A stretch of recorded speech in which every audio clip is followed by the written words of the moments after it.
Well, I'm joined now by the car coach, Lauren Fix. She's a nationally recognized automotive expert, and if I may, Lauren, perhaps an automobile advocate, which brings me to my first question. The electronic scooters are perhaps a disruptive technology. So do you think the effort to limit them or regulate them is being driven, pun intended, if you will, by the automotive industry?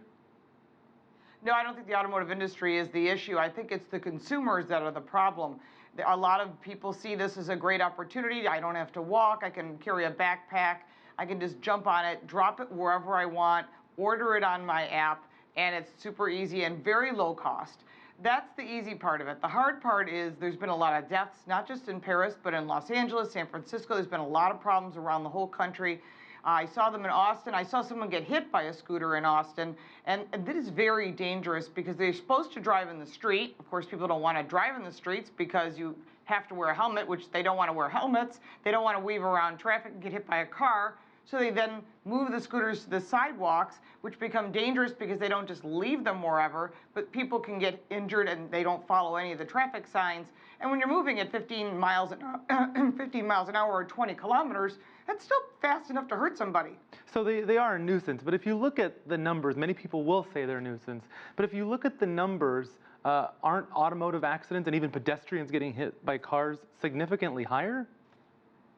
Well, in New York City, they've reduced the speed limit of vehicles down to 25 miles an hour in order to make sure that people are paying attention and cars and people don't have accidents that kill people. However, you've got another problem. People have their faces in their phones, and they want to start ticketing people who are texting and are looking at their phones rather than looking where they're going.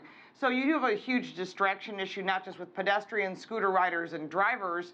That the whole thing is adding more vehicles that are moving on a sidewalk is just causing a bad issue. You've got insurance regulations, you've got the cost of doing business and government regulations mixing in, and a lot of the other cities that were fighting big issues that they're losing about 2.5% of their scooters per month. So how does a supplier such as Bird or Lime or Voy lose scooters? Well, there's two ways. One, they find them up in trees, people steal them, they end up in the ocean or the river and they're destroyed, or people are ordering a replacement motor online and then replacing the battery and then just keeping it. So that's a huge theft problem. And from an insurance company standpoint, they don't want to insure something that's potentially going to be a risk without people not wearing helmets, which you can't guarantee.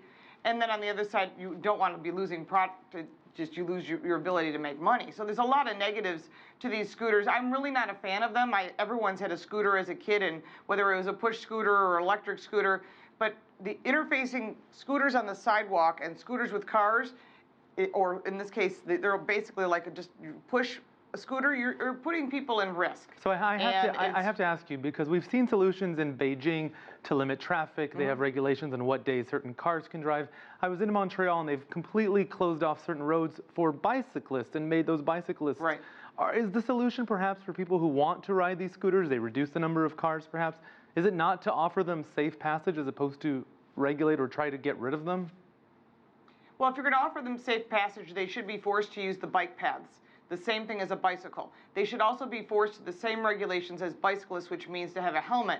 In New York City, they do ticket if you're not wearing a helmet. You can't just go off and ride a bicycle on the sidewalk or in the street. You'll get in trouble. So people are aware of that. But I also know that in other countries, they're talking about forcing people to purchase a permit in order to use those scooters, and I think that would limit the usage. There's a lot of other issues that go with the scooters. A lot of people order them on their app, and when they get there, they're not there, or they're damaged, or they're not charged. So there's a problem with people and the scooters making sure they get collected, repaired, maintained, and put where they're supposed to be when people are looking for them. Lauren, very briefly, will the e-scooter industry survive this? I think it's going to be restricted. I think some of these restrictions will cause the smaller guy to go out of business, and some of the larger companies will grow, such as Ford Motor Company is putting out their whole line, and they're going to be rolling that out on a global basis. So you'll see the larger companies survive. Lauren Fix, the car coach. I enjoyed your 4-Minute Friday videos. Thanks for those. Thanks for joining us as well. Thank you.